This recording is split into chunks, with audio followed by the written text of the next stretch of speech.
Halo teman-teman, kali ini kelompok kami akan mempresentasikan hasil dari pekerjaan kami untuk memenuhi ujian akhir semester atau UAS, Manajemen Proyek Teknologi Informasi dengan judul Strategi Manajemen Teknologi Informasi untuk Meraih Keunggulan Kompetitif di Era Digital.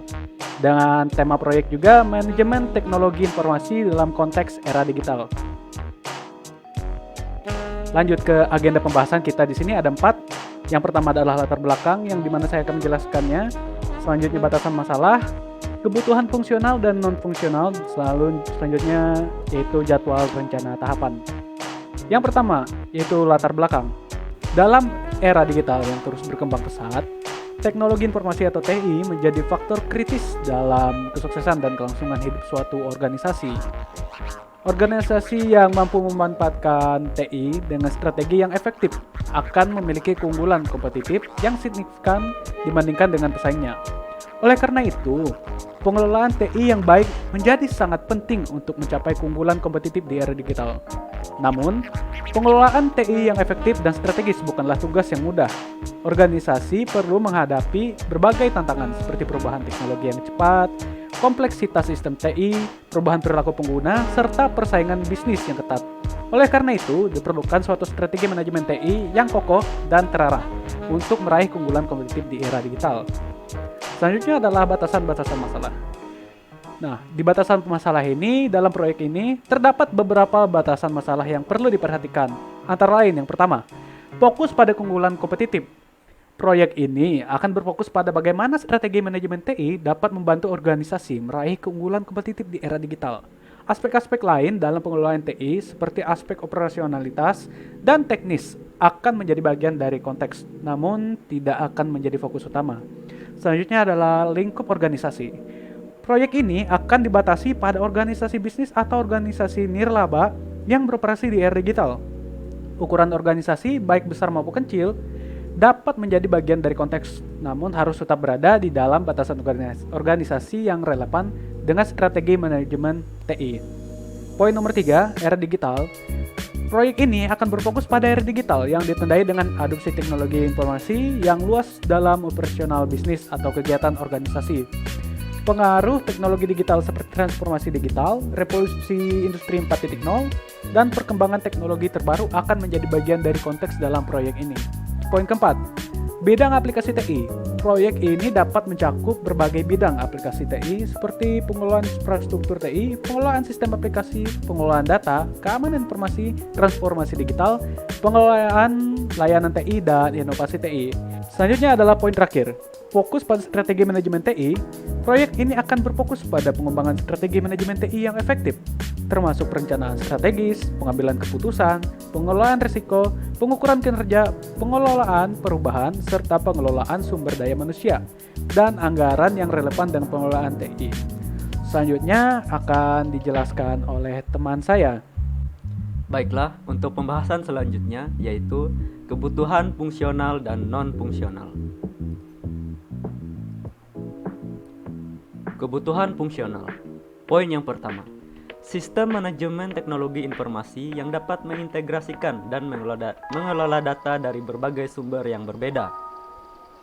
Poin yang kedua, aplikasi bisnis yang efisien dan dapat diandalkan untuk mengelola proses bisnis yang kompleks, seperti manajemen rantai pasokan, manajemen keuangan, manajemen sumber daya manusia, dan lainnya. Poin yang ketiga, sistem analitik yang canggih untuk mengelola data menjadi informasi yang berharga bagi pengambilan keputusan yang tepat. Lalu poin yang keempat, layanan teknologi informasi yang mudah diakses dan ramah pengguna seperti portal karyawan, portal pelanggan, dan aplikasi mobile. Dan poin yang terakhir yaitu keamanan sistem yang tinggi untuk melindungi data dan informasi dari ancaman keamanan yang mungkin terjadi.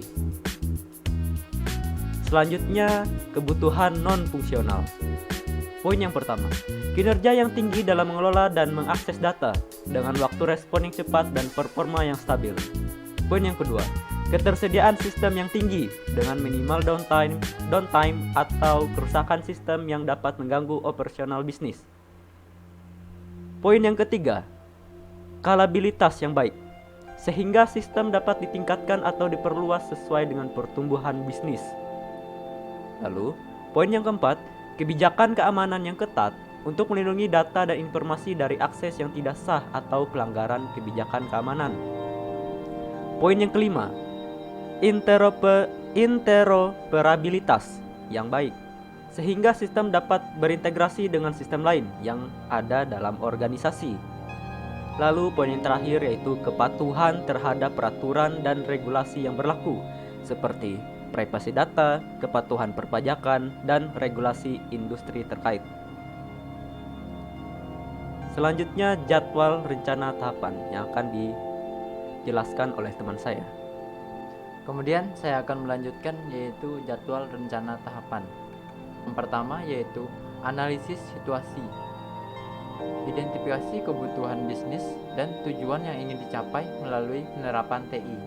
Kemudian ada pembentukan tim, yaitu pastikan tim memiliki pemahaman yang kuat tentang tujuan bisnis dan tantangan teknologi yang dihadapi. Kemudian ada pengembangan rencana aksi, yaitu tetapkan sumber daya yang diperlukan termasuk anggaran, personel, dan infrastruktur. Kemudian ada implementasi proyek TI, yaitu tentukan metode pengelolaan proyek yang sesuai seperti agile atau waterfall. Kemudian ada keamanan dan manajemen risiko, yaitu pastikan keamanan data dan sistem menjadi prioritas utama dalam setiap inisiatif. Kemudian ada pengukuran dan evaluasi, yaitu lakukan pemantauan secara teratur dan evaluasi hasil implementasi proyek TI. Selanjutnya yaitu inovasi dan perbaikan berkelanjutan, yaitu tetap update dengan tren yang muncul di era digital dan sesuaikan strategi TI yang sesuai. Kemudian lanjut yaitu kesimpulan. Untuk kesimpulan yaitu dalam proyek ini aplikasi analitik data terpadu adalah aplikasi yang mengintegrasikan data dari berbagai sumber internal dan eksternal perusahaan serta menerapkan analitik data untuk menghasilkan informasi yang berharga bagi pengambilan keputusan. Aplikasi ini dapat memberikan wawasan bisnis yang mendalam dan dapat digunakan dalam berbagai bidang seperti pemasaran, keuangan, operasional, atau manajemen rantai pasokan. Dengan informasi yang dihasilkan oleh aplikasi analitik data terpadu, perusahaan dapat mengambil keputusan yang lebih informasional dan berbasis data, seperti mengatur strategi pemasaran yang lebih efektif, mengoptimalkan harga dan promosi, meningkatkan layanan pelanggan, atau mengelola stok dan distribusi secara efisien. Sekian presentasi kami. Bila ada kekurangan, kami mohon maaf. Terima kasih.